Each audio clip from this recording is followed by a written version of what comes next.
understand that this is not something that you've caused, but it is something that we can modify. It is driving that condition, and therefore, if we can understand what that is, then we can, as you said, put that wedge into the flywheel, stop that, and then hopefully turn the flywheel the other way to improve those symptoms. Yeah, and I think that driver really helps you think about the momentum behind it and how it's really tripping you up and getting you in your way. And by decelerating that driver, we can see real improvements with symptoms or stop that weight gain from being uncontrollable, that hair growth from being uncontrollable. Hello and welcome to PCOS Explained, formerly the PCOS Nutritionist Podcast. I'm your host, Claire Goodwin, a registered nutritionist and exercise scientist specialising in PCOS because I have it too. Each week we'll uncover the latest research, share inspiring stories and provide practical tips to help you thrive with PCOS. Whether you're newly diagnosed, you've been struggling with this for a long time, or supporting someone with PCOS, this podcast is your go-to resource for empowerment, education and community. So join us as we uncover the tools to thrive with PCOS. PCOS Explained is brought to you by our very own service, Ovi. Ovi is your go-to health service for women with PCOS. We help you improve your PCOS symptoms and prevent the long-term complications of PCOS by giving you hyper-personalised health advice based on your specific symptoms and PCOS drivers. We have a range of plans to suit your needs, from a DIY app-based program to one-on-one consultations. You choose what suits your budget and learning preference. And we offer a result-based guarantee on our Premium Plus plan, meaning that if we don't help you achieve your goal, we refund your money. Ovi is available worldwide, so it doesn't matter whether you're based in the UK, US, Canada, Australia, New Zealand, or anywhere else, we can still help you. So today we're going to be talking about what actually is PCOS, because I think this is so confusing. Gosh, it's taken me 5 years to really understand it. I don't think I knew much about it before I even started working at the PCOS nutritionist /OV. Yeah. I think though, because, in our degrees, I think it's all of about half a lecture that we got on PCOS. I don't even remember it, but someone else that I was at university with said, oh yeah, I do, we had that one lecture on it, and I'm like, God, I don't remember that. And I think it's the same in med school, you hear the same thing from doctors too. So yeah, I think it's becoming more prominent, but yeah, let's break it down, because I think it's, until you're in the middle of it, and even when you are in the middle of it, it can feel so abstract. Yes, yeah. And it is, but it's important because it is so common. It's so now common. The recent research showing that it's like 1 in 8 women have PCOS. So it is, and it is becoming more prominent. And I think that's going to be interesting, talking about why that's the case as well. Yeah, so what is PCOS? What do we understand about that at the moment? PCOS stands for polycystic ovarian syndrome, which we already know isn't the best name. Like, it doesn't define what's actually going on. So part of that is, I guess the polycystic part is referring to cyst-like formations on your ovaries, right? Which technically isn't the right term. When we think about cysts on an ovary, we think about something that like pops up like a blister, right? And then has potential to burst and causes a lot of pain, which is technically what a cyst is. And that's what a pathological cyst is on your ovary. But what we're talking about with PCOS isn't that kind of cyst at all. In fact, it's not even a cyst. It's actually an internal change of, I guess, the morphology of our ovaries. Yeah, it's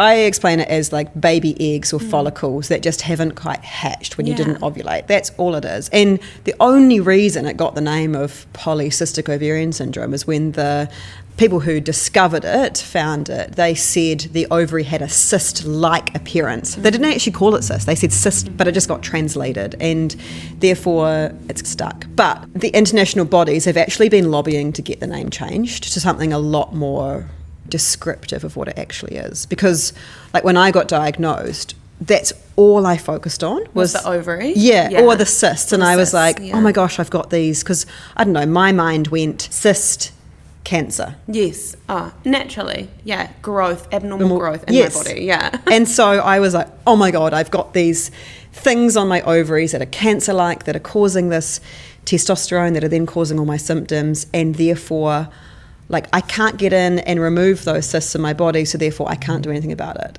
And that's so not true. Yeah. And I think as well, like you say, the name that they're lobbying for it to change to is something around like a metabolic piece in there. So polycystic ovarian syndrome, the syndrome's correct, like the syndrome piece. The syndrome essentially just means like a collection of symptoms that you might have some, you might not have others, but somewhere you fall onto the spectrum of having this condition or this syndrome. So that piece is correct. So it's more about maybe a metabolic reproductive syndrome or something like that. So that's where we're going. That's what we want you to think about this condition as, is it's more around the metabolic side, which is again something that like we might not even understand what that means, but it's essentially around how our body produces and functions with like energy in our cells is what metabolic means. So it's more around actually energy, how our body translates these things, how our body stores or maintains weight or utilizes that energy, and then that kind of makes you or sets you up to understand why potentially fatigue or like weight gain and those sorts of things are really affected in this condition. And then the reproductive side comes into the fertility, the irregular cycle piece. And also too the understanding that those reproductive hormones also then could lead to facial and body hair growth or acne, because that's also part of, they don't just cause pregnancy and periods, it also causes all the other male or testosterone type symptoms. So that's why there's like a range of symptoms that come about, and they target quite a broad lot of things that would happen to a female body at reproductive age. Totally. So I think that syndrome thing's really crucial to understand, because this helps us see that we're not all the same. So I think we should talk more about that. So a syndrome is, as you said, it's like a collection of symptoms that we, in a medical world, we group together to give it a name so that we understand it better. But it doesn't mean that it's the same, it acts in the same way for everybody as like a disease does, where it's, okay, you've got cancer, we know that cancer progresses in this very similar fashion for everybody, and therefore there's like one treatment or like these known treatments that will help with that. Whereas a syndrome is like other syndromes we can think about as like irritable bowel syndrome or PMS syndrome. And if anyone's ever had IBS, they would know that there is not one treatment. And often when you get diagnosed with IBS, you're like, cool, what's the treatment? And they're like, there isn't really one. You could go low FODMAP, you could cut out fibre, you could do this, you could do therapy. So it's the same sort of thing with any syndrome, is there's not necessarily one thing causing it, and there's not necessarily one outcome as well. So I guess this is why when you're working with PCOS, it's so important to find the right path or the right plan for you, because your symptoms and what's causing your symptoms will differ to Jane and will differ to Sarah and will differ to whoever else down the line who's also battling with PCOS as well.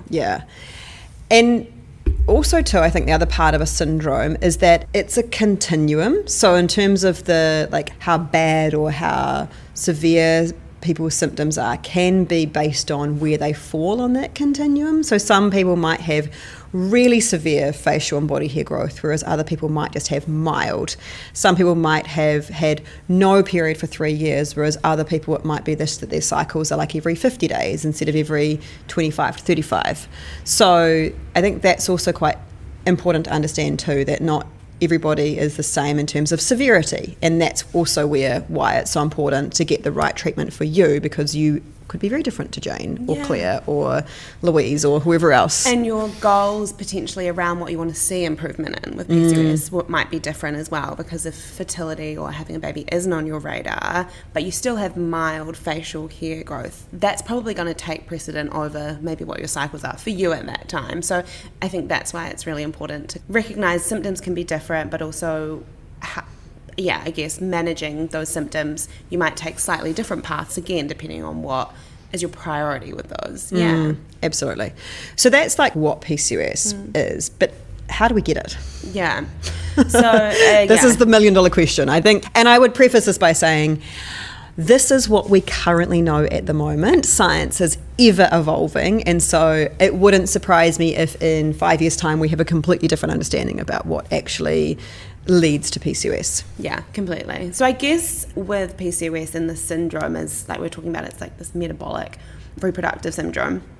what is happening is there is a genetic component to it. So all of us are coded for different genes and things like that, but sometimes depending on just our body, the environment we're in, what happens in our life, will turn off or on certain genes. And this is the same thing with cancer. You can have a cancer gene turned on because you might have it. Like the BRCA1, you might have the BRCA1 gene, which is the one that can predispose you to breast cancer. Yes, and so exactly that's where someone like, say, Angelina Jolie has chosen to have a double mastectomy because she knows she has the gene and she's at higher risk. And so to avoid turning on that gene, which is likely through just environment, things like that, she's chosen to have the double mastectomy to reduce her risk. So that's the concept of genes. We all might have a set of genes. Some people might have the gene, some people don't have the gene. But even if you do have the gene, sometimes it can be turned on or upregulated in some people. So for some people, and I think as well, it's again, we talk about the environment or the things that we eat and how we move and all of these things. These are big modifiers to how we can improve our PCOS. That doesn't mean to say that what we were doing previously, again, it's not our fault that we turn these genes on. So I think we need to stop and take a look at the environment we live in and just acknowledge that the modern Western world and culture really exposes us to fast, convenient food.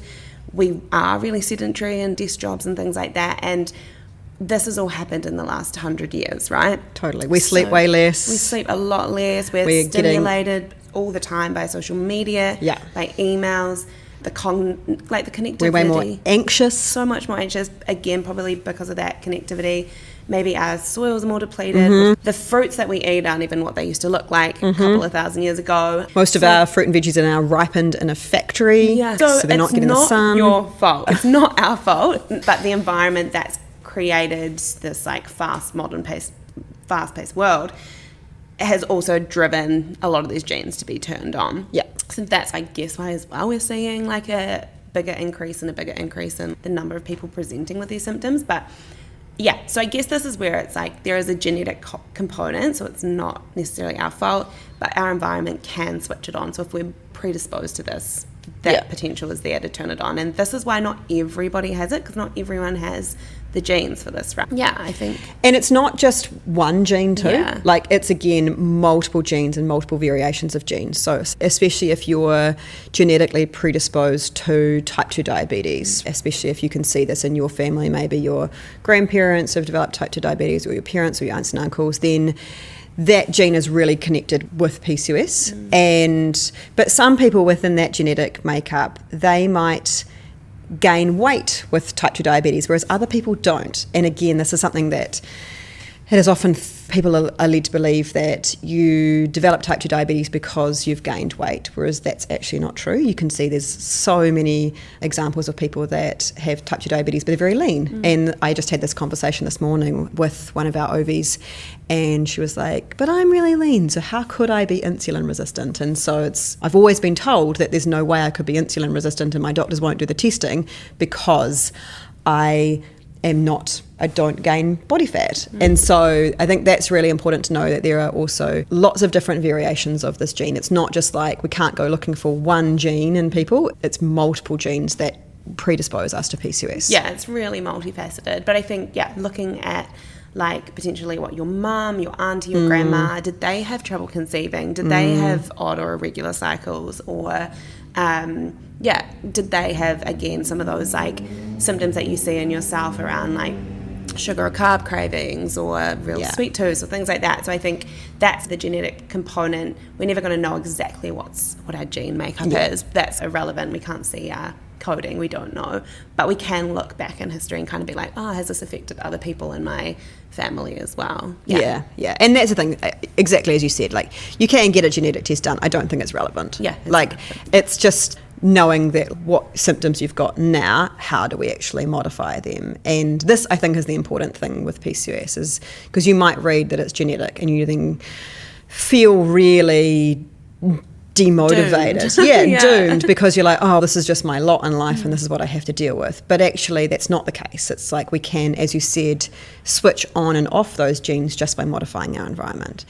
And again, you might listen to what we were talking about then, how we are set up for failure with our environment. But even within the environment we live in, we can still modify those things. We still see people in today's modern environment living long, healthy lives and things like that. So it's not that we're doomed, it's just that know that there's been changes that have really maybe progressed the incidence of this. Yeah. But there's still so many ways to be healthy, and even though our fruit and veggies are ripened in factories and things like that, it doesn't mean they're void of nutrients. They absolutely aren't, but yeah, they're just a bit different. Exactly. It's just trying to explain to you that it's not your fault. Yeah. These things have happened to you, but it also means that when we shine a light on them and we understand, then we can actually look at, okay, what's going to be the things that you could change that are going to have the biggest impact on your symptoms. I think that's the empowering part of PCOS, is that we do see that it can be completely reversible in so many people. I was diagnosed 10 years ago. I wouldn't be diagnosed today because I don't actually fit the criteria of PCOS, because I have reversed those symptoms. So it's totally possible to improve their symptoms just through modifying a few things. And also there are some great drugs out there as well that can also improve symptoms. So it doesn't mean you just have to do lifestyle things, but the international evidence shows that lifestyle is super effective and should be recommended to everyone with PCOS. Especially as the first protocol. Yeah, right? Exactly. Yeah. Is do that, and then also you can layer on things. Totally. Because I like to think about it as sometimes we see our PCOS symptoms get worse and worse, and it's like this flywheel effect. And then what we really need to do is stick some wedges in this flywheel, which might be like some lifestyle change, it might be sleep, the way that we eat or the way that we move or things like that, to really slow down the flywheel, and then we make some more changes to get it going back the other way. So it's like changing the momentum of that. So I think we can use as many levers as we want, but there are 5 or 6 key ones that will make the biggest change or the biggest stop in getting that flywheel going the other way. But that's not to say medication or certain supplements or things like that can't help propel that momentum, right? Yeah. So just going back on that thing you said about Angelina Jolie, my brain just immediately went to, okay, so if she could get a double mastectomy to reduce her risk, with PCOS, could we just remove the ovaries? Especially for someone who's maybe done with having kids or doesn't want to have children. Like, why wouldn't we just remove the ovaries and get rid of PCOS? Yeah, really great question. I'm definitely playing devil's advocate here. I guess it's not our ovaries where these things come from, right? Or the testosterone, whilst some might come from our ovaries, it's also coming from other parts of our body as well. Other glands are producing this testosterone. So we often see, even with people who have PCOS, if they have a hysterectomy, a full or partial, what's full, what's partial?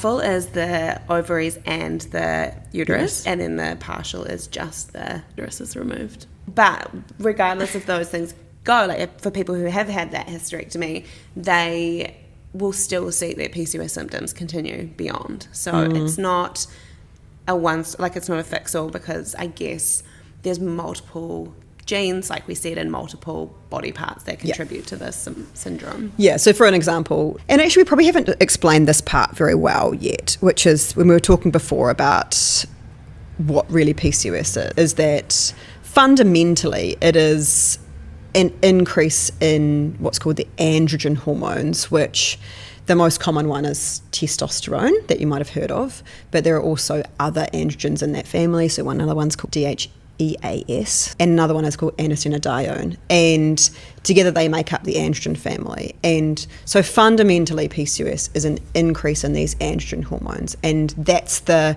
reproductive hormone imbalance that we were saying makes up this kind of metabolic reproductive syndrome that is PCOS. So that explains why some of our symptoms can be things like facial and body hair growth, especially around like the chin and jawline, which should be more think of as places that males would grow hair, and therefore that's because we've got this maybe increase in androgen hormones.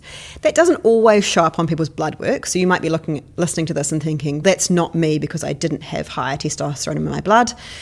Slightly side point, but blood tests of this hormone are not particularly accurate. We're looking at, if you have, I've seen this in many cases, a patient that has severe facial and body hair growth but low testosterone on their blood work, and it's because their testosterone's not in their blood, it's doing the actions in their body, and therefore it's not showing up in the blood. But yeah, and we're looking at, like, I guess when you think about taking blood tests and doing these sorts of things, we're looking at one very specific finite substrate. And at point of time. At that point of time, and for a lot of things, there's always metabolites of things, right? Or how it's broken down. How it's broken down. And so sometimes a version of that testosterone is actually present in the tissues, which is not in the bloodstream. And that's actually, like you said, where it's doing the damage. Yeah. And sometimes it's really hard to measure that. Same thing with lots of nutrients. We're not going to take like a yes, exactly. Cut out of your skin to measure that. Absolutely not. Yeah. So that's why you have to just believe me in this. That is the fundamental part of PCOS is this elevated androgens. Yeah. And going back to talking about then why can't we just remove the ovaries? It's actually the ovaries are only one place that testosterone or androgens are made. It's also made in your fat tissue. It's also made in your liver. It's also made in your adrenal glands. So that's why just removing the ovaries does not fix the problem. And also why going through menopause does not fix the problem. And actually some people's symptoms get worse after menopause.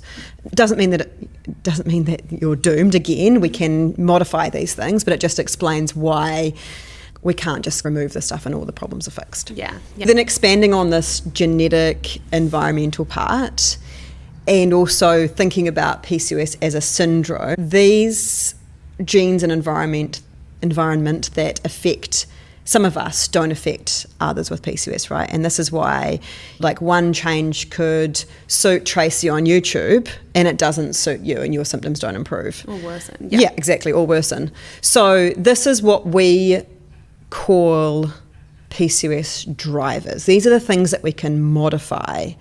We used to call this PCOS root cause,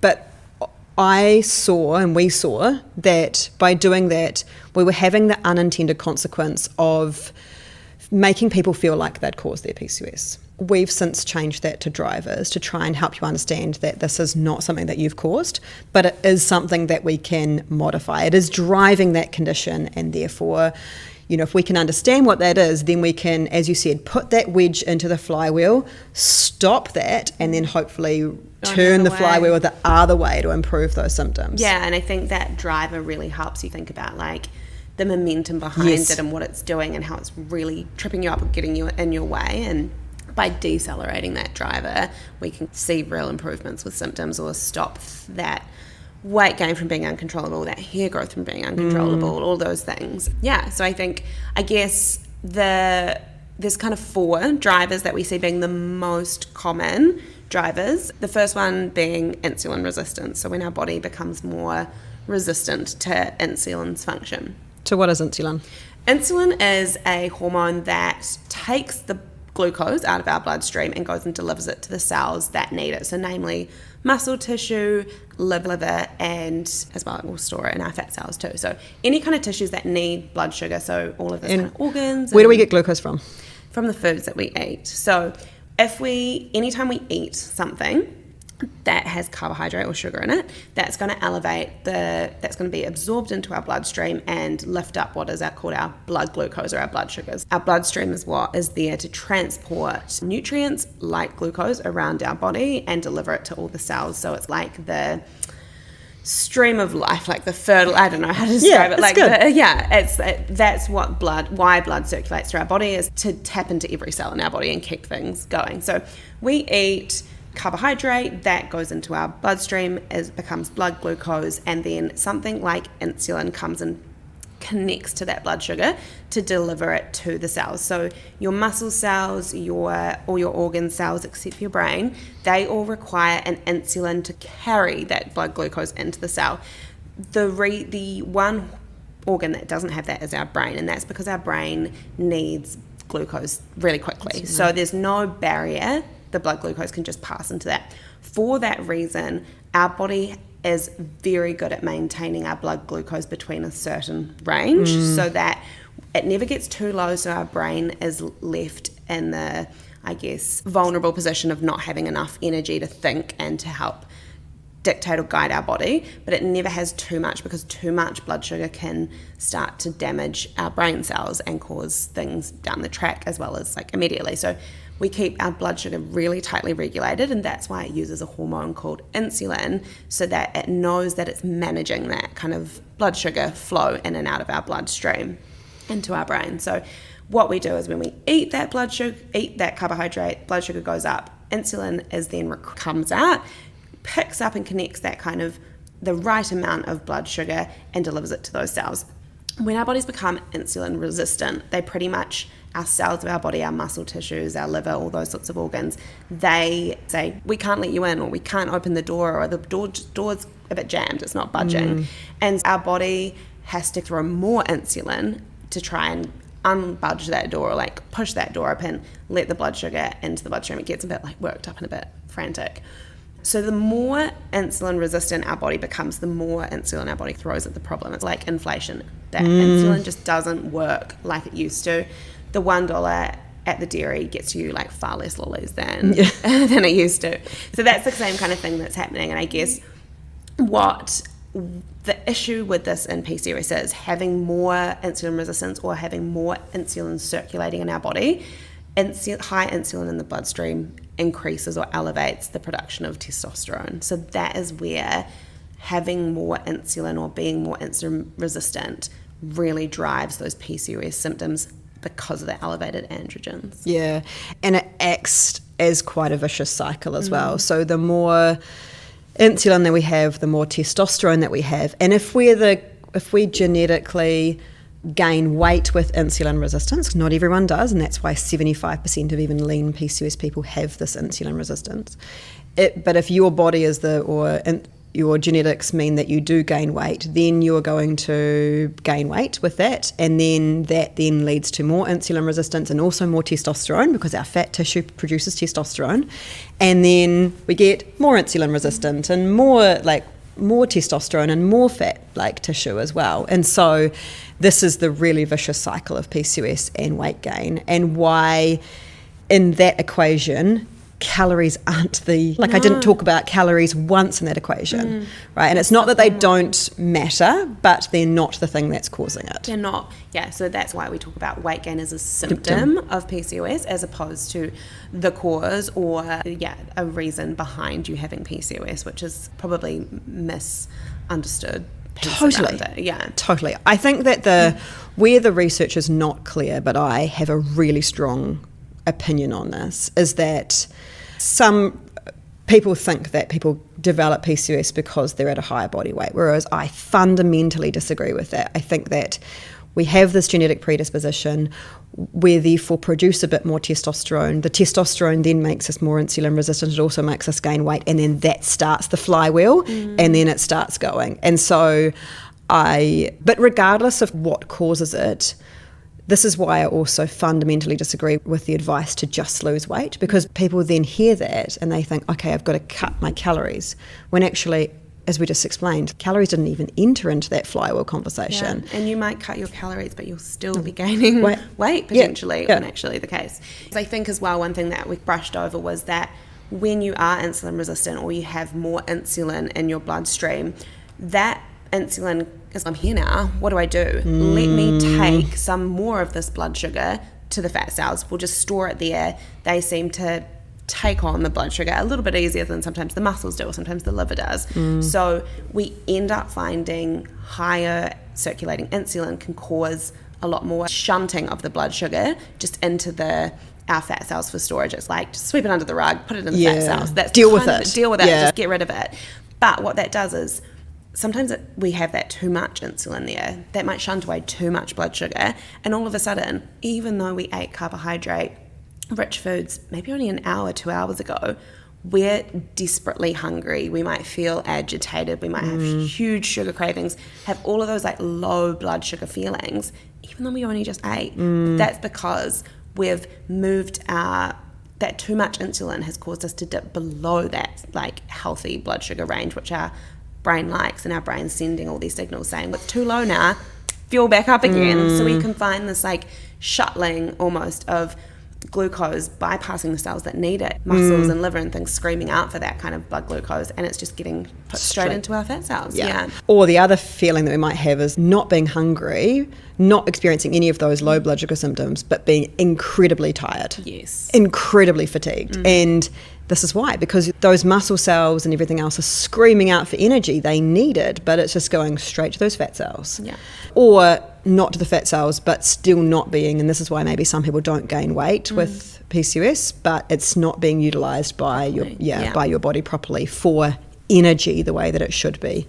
And this is why it's so important to really understand the fundamentals of how your body is working, so that we can actually put the wedges into that flywheel and then start to reverse that so your symptoms improve. Yeah. So that's just, so the weight gain is the one example we've used there, but obviously many people have different symptoms like irregular cycles, and so the way that testosterone and insulin can affect this is that by disrupting your sex hormones that actually cause your body to ovulate.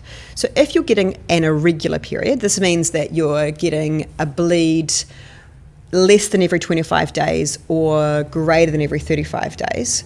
What this means is that your body is not ovulating as regularly as it should be. And what that means is that your body is actually trying to ovulate more than once in that cycle. So what happens is if you've got higher testosterone and higher insulin, is that your body will try to ovulate and then it just won't be able to. And this can be for a couple of reasons. One might be that the egg is just not quite the right size, it's too small, and therefore you didn't make it.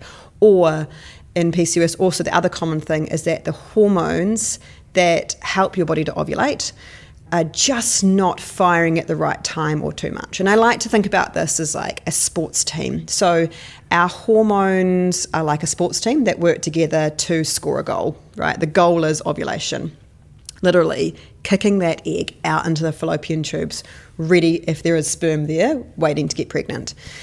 Not that you want to get pregnant every month potentially, but that is the goal of reproduction. And all those players in the sports team, they have a specific job. Just like you can think of any sports team, is that it might be that they're the ball carrier or that they're the defender, and that they, in a really high performing team, they all are doing their job perfectly.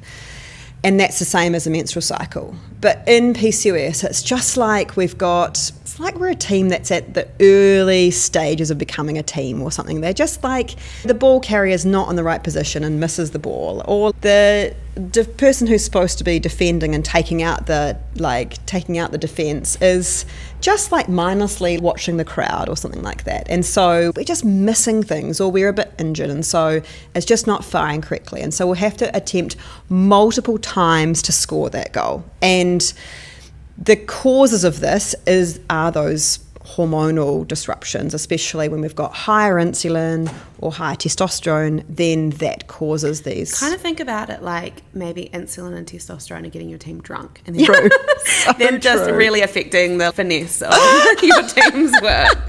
Just coming in and disrupting, and everything's just kind of going to shit.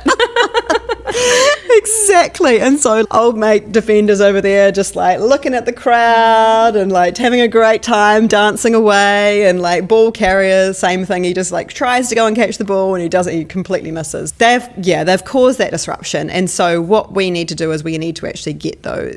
Like it should take them one attempt to ovulate, and it actually takes them 10 times because they're like so drunk that they can't even catch the ball. So that's the same thing that can happen in your body. But it doesn't mean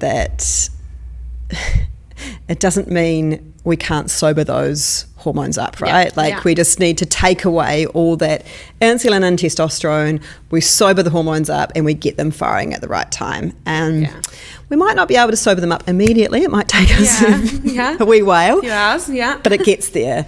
But it just shows that you're not infertile, like you're not missing any sexual organs. There's nothing that is like permanent. It's just a hormonal imbalance, or those hormones being a bit drunk, and we just have to think about sobering them up and getting them working back the way that they should be. Yeah, completely. So I think that and again, these are just two examples of how insulin is coming in and disrupting things. But yeah, it's a key driver, and I think we really just, that if that is one of your drivers, then that's something that we really need to focus on and work to improve. And that's...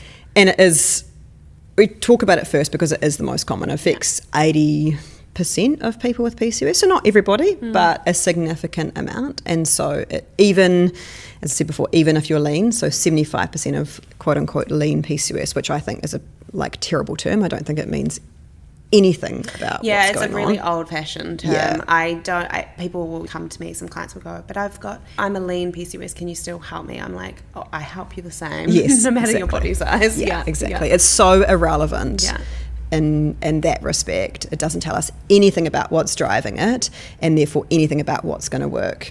Because I think that's a huge misconception, is the fact that if I don't gain body fat, then therefore there's nothing that can help me in terms of lifestyle, and that's just not the case at all.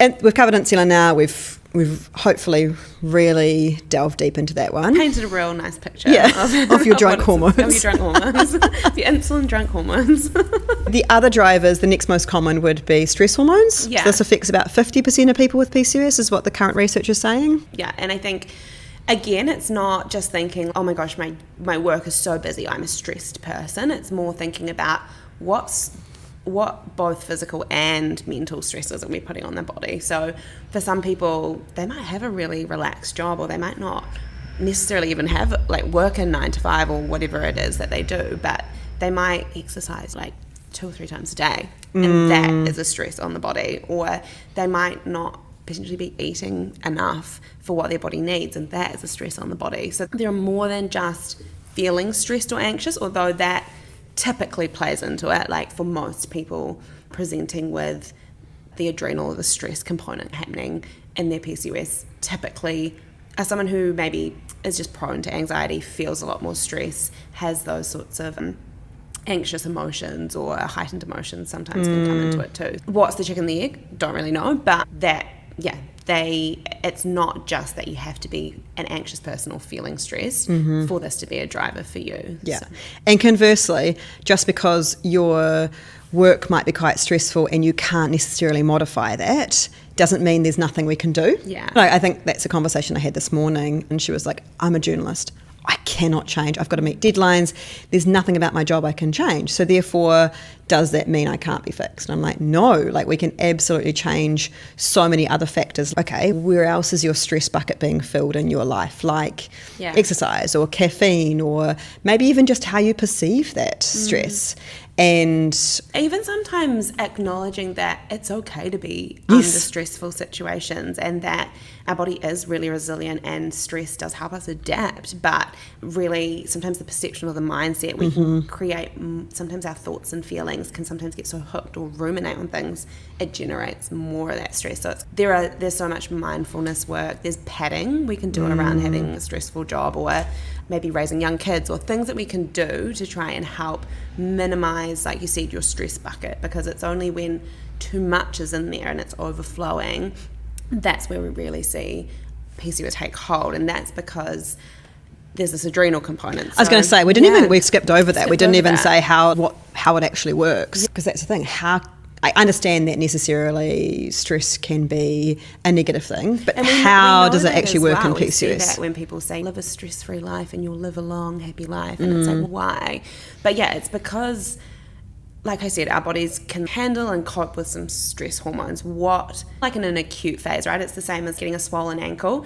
Our body causes inflammation to deal with and fix the problem, and then it all just goes back down and dissipates again. So we're used to these like acute bursts of stress hormones, where it can start to be, I guess, more damaging for the body sometimes, or more cause some of these more long-term symptoms, or PCOS symptoms in this case, is if we're under chronic high stress. So our body's constantly producing like an excess of these stress hormones, right? So our adrenal glands are our glands in our body that produce these stress hormones like cortisol and adrenaline and things like that. And when that adrenal gland is constantly under the pump, essentially, byproducts of this cortisol or adrenaline production is these androgens as well. So the more production happening on our stress hormone end, the more production happening on our testosterone end, and so that's causing that elevated, well, it's not really testosterone, it's more another type of androgen that's getting elevated through that stress signaling pathway. Yeah. And the double whammy effect on that is that when we are stressed, our body thinks that we're going to have to get away from the threat to our life, because that is still how our body interprets stress. It still thinks that there is an actual physical threat to our life, and so you're going to have to run or jump off this balcony or get away from this physical threat. So in order to do that, it has to release some of that blood glucose, the river of life, into our... Gosh, I can't ask some interesting phrases. the river of life to our body, so our muscles can use that to get away from this physical threat. And then if we have the insulin resistance, as you just heard before, it can't necessarily even use that for our muscles. Deal with it. And so it's then causing this higher testosterone. So we then get that double whammy effect. And this is why we see so many people, including myself, have the combination of the higher stress, like adrenal kind of part of PCOS, higher insulin part of PCOS, and then both of them are affecting. So both are driving. For PCOS, isn't it? Yeah. Such a winning combo. I think the other piece as well around the stress piece is, and we don't really know 100% how this works. It's same in science. We don't know everything, but essentially we do see that when our body is under stress, it will in some sort of primal way shut down our ovulation as well. Or make it less likely we're going to get pregnant. It affects the progesterone production, and so we get like a shortened second half of our cycle, which means that we makes it really hard to get pregnant. And yeah, as you said, the most insane primal, but it just shows how perceptive our body is, that if it thinks that we're under danger and therefore we're not going to live ourselves, why would we bring a baby into the world? It's a liability, right? Yeah. To have a pregnant baby, or then to have a pregnant baby. Be pregnant with a baby while you're trying to run away from a lion or two. Or I think another way to think about it is in the old times, if you were like coming into a famine or something like that, particularly lower energy intake or not enough energy intake, which sometimes when we're stressed we almost demand more energy. So sometimes that might drive that energy imbalance, which kind of says now's not a right time, we're going to shut down ovulation as well. So yeah, shut down ovulation or make it hard to get pregnant by reducing that progesterone. And I mean, it's phenomenal though that this was before we had condoms, before we had hormonal contraception. Like this was the only, apart from timing intercourse in our cycle, and this was the only form of contraception that we had. And it's pretty amazing. Like it was pretty effective at saving us from when we didn't have enough energy for two humans. Yeah. So that's how it can affect fertility side as well as then affecting the PCOS. So you can have, again, a bit of a double whammy where you might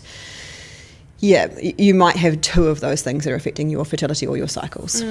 I think another piece as well is that sometimes people can associate this like stress piece with lean PCOS, which isn't actually the case. We can be stressed in any body shape or size, and that can still be a driver for our PCOS. And sometimes even we see the stress component kind of drive mid-band belly, like what we call belly fat as well. And so I think you might be presenting with a lot of symptoms around like fatigue, or sleep disruption is a huge one, and you might still be seeing that mid-band kind of weight gain as well, but you might not have insulin as a driver. But don't discount that stress can do these things too, like you said, for dumping blood sugar unnecessarily into our bodies, affecting our sleep, which is like a really key part of keeping our body healthy essentially. And interesting one of this, does our genetics play a role? We just talked about how genetics play a role in the insulin side. Does genetics play a role in...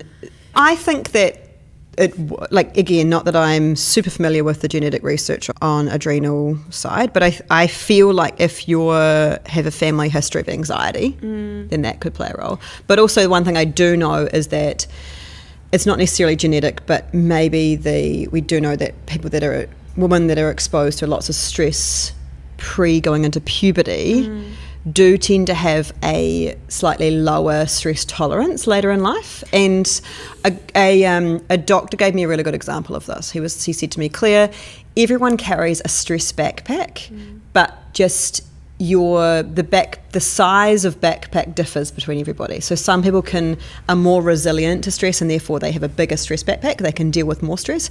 Others, they can deal with less stress. And part of what determines that can be the stress that you're under pre-puberty. So we do see people that maybe had a really stressful time. Maybe there was a family breakdown, or they were doing a lot of intense sports. So especially I see it in swimmers and gymnasts, and especially those in weight-dependent sports like gymnasts.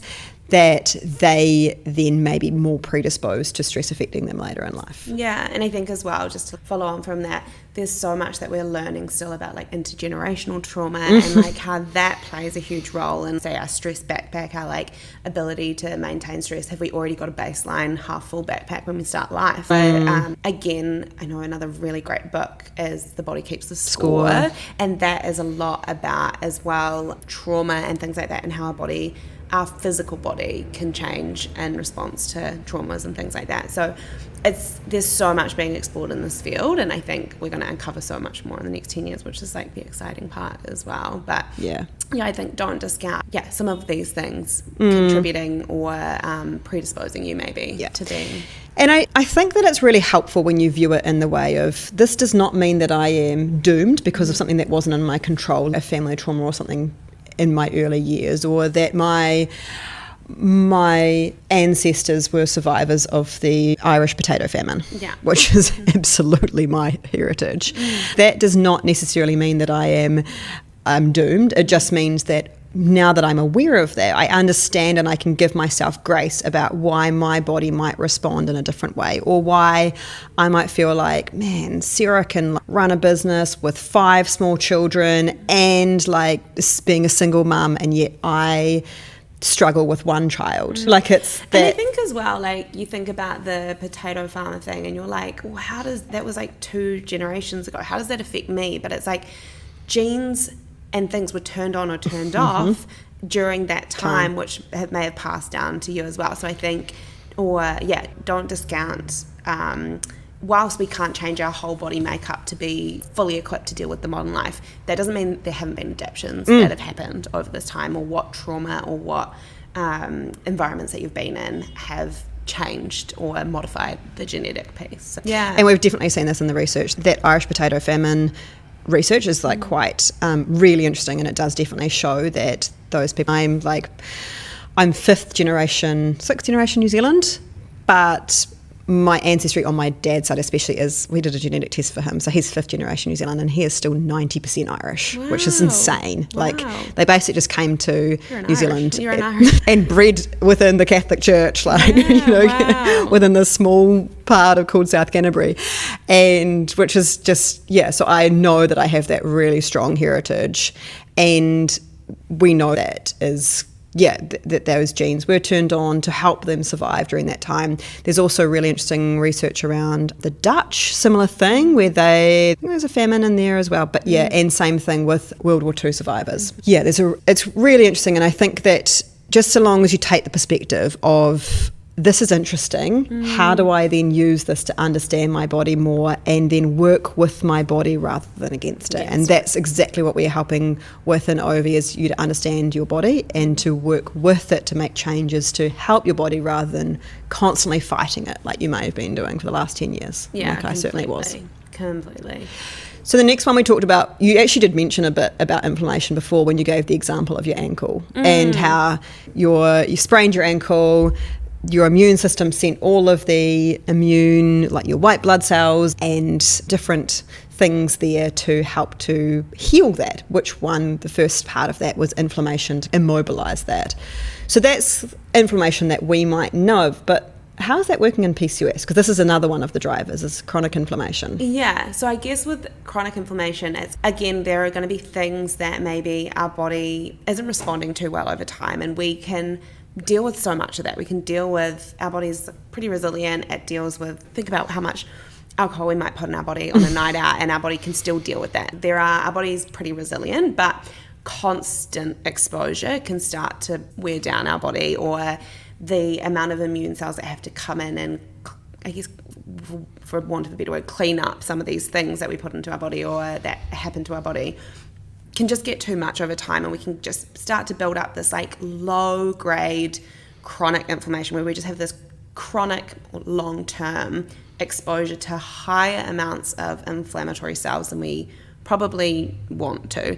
So that can come about, again, environmental things like toxins or food additives, or sometimes high sugars, sometimes just being more insulin resistant can drive up that inflammation cells as well. Sometimes gut issues that drives up a lot of inflammation because there's a lot of damage that might be happening in the gut, which causes more inflammation. So many things. Inflammation is like widespread through our body and will happen when our body needs to try and get back to normal functioning. But yeah, over time, the more exposure to some of these things that are going to be inflammatory for us can just cause a constant exposure to these inflammation cells. And that those inflammation cells, while they're helpful, sometimes when they're there too long or doing around too much, they can start to cause damage on their own or stop our cells from working or our body working at its best, at its most optimal. Yeah. So if you think about your swollen ankle, like that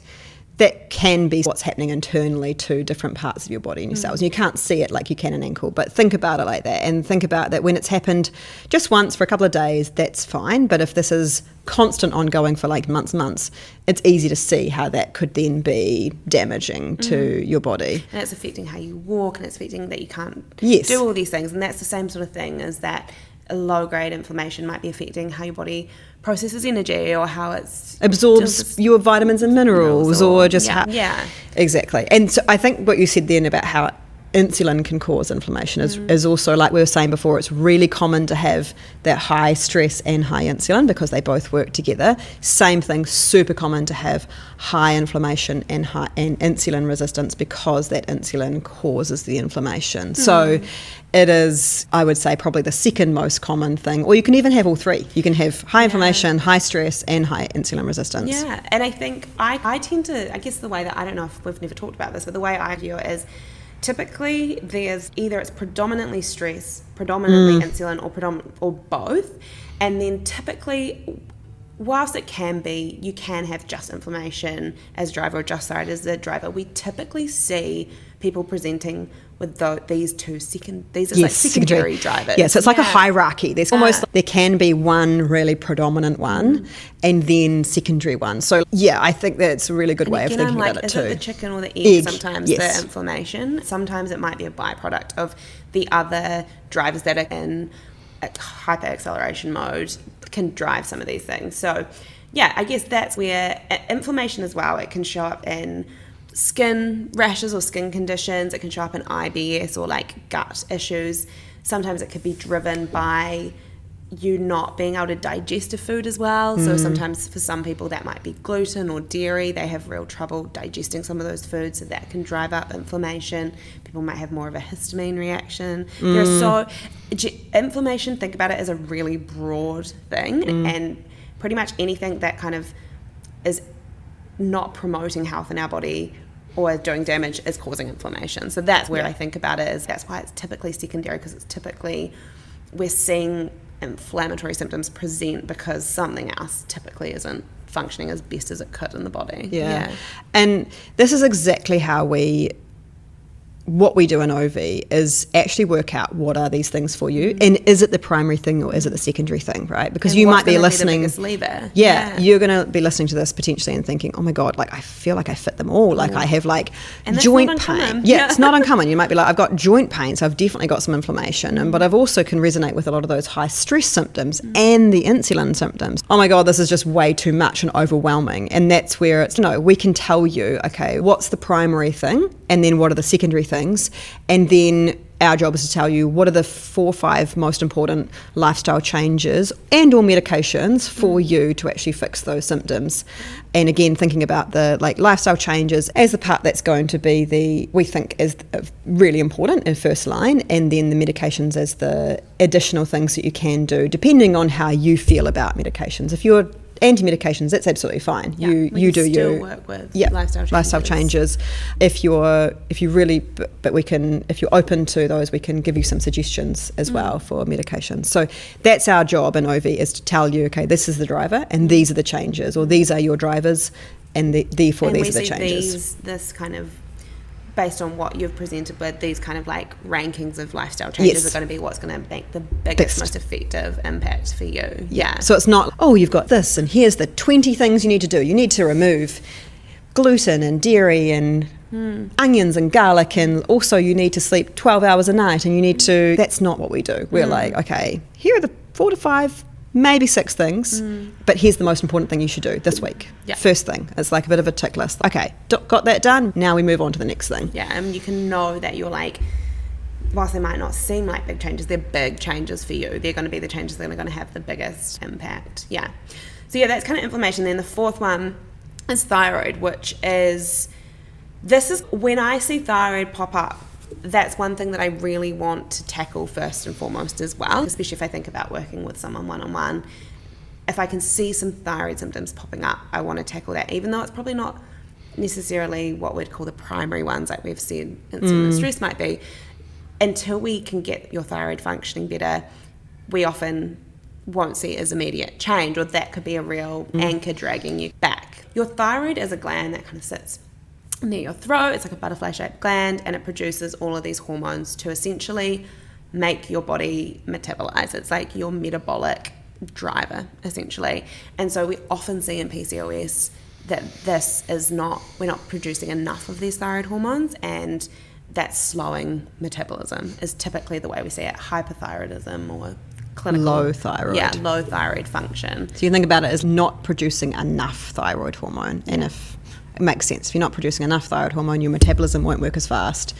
You might gain weight, you might feel really tired, you might start to lose hair because your body doesn't have enough energy, and that's the last thing we need. It's not essential. I need to focus on all the other things like a beating heart and breathing and an immune system. Yeah, and another one that typically people struggle with, especially if you're trying to fall pregnant, if the thyroid piece isn't as optimal as it could be, that could be a real roadblock to a healthy pregnancy or conceiving and things like that too. Maybe it's affecting ovulation entirely. So yeah, I think that's a really important driver to acknowledge, and I think that's one thing I would say a bit cockily.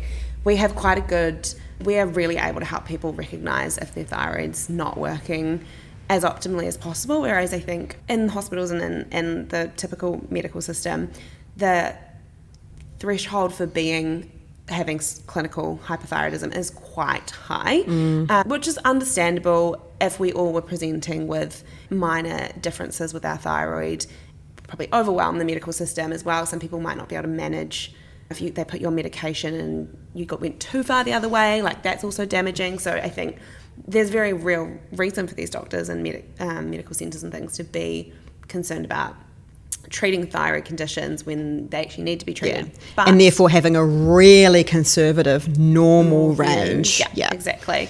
But what we can do is look at not just what your blood tests are doing, although they often show that there's still elevation in something called your TSH, which is the marker of your thyroid's not. If your TSH is high, it means your brain's on the accelerator saying speed up thyroid, that's what it's doing. If we can see typically that's pretty elevated, almost at the kind of clinical ranges, but also we really look at the symptoms of that as well and what's happening in the thyroid space to help you understand, is this being a bit of a roadblock, and how can I tackle this to continue to see improvement? So yeah, I guess that's the fourth main driver, and really common too. Like we see probably, I know the research says about 1 in 4 women with PCOS, but I personally think I see that higher. Yeah, and that's the other thing too, is that we're not just looking at like the TSH, but we're also looking at thyroid antibodies, which is how whether your body is basically attacking your thyroid hormone, and that's also about 25% of people with PCOS have thyroid antibodies as well. Yeah, I think about if you've got a thyroid test and your doctor might have said it's all normal,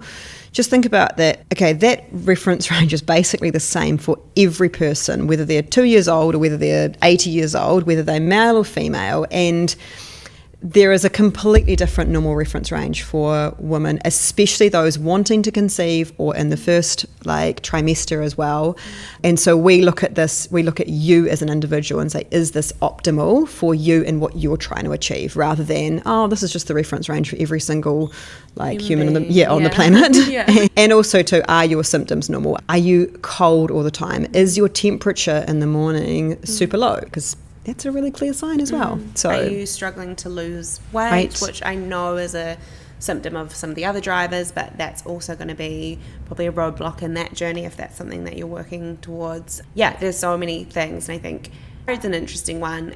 At the moment, we see less change maybe from lifestyle, a lot more change from medication, and this is why we're so agnostic to medication. Like, medication can be so valuable, and particularly in thyroid conditions, it is a thyroid hormone replacement that you're taking, and I take it every day because I have a thyroid condition, and it's just one of those non-negotiables. Yeah, absolutely.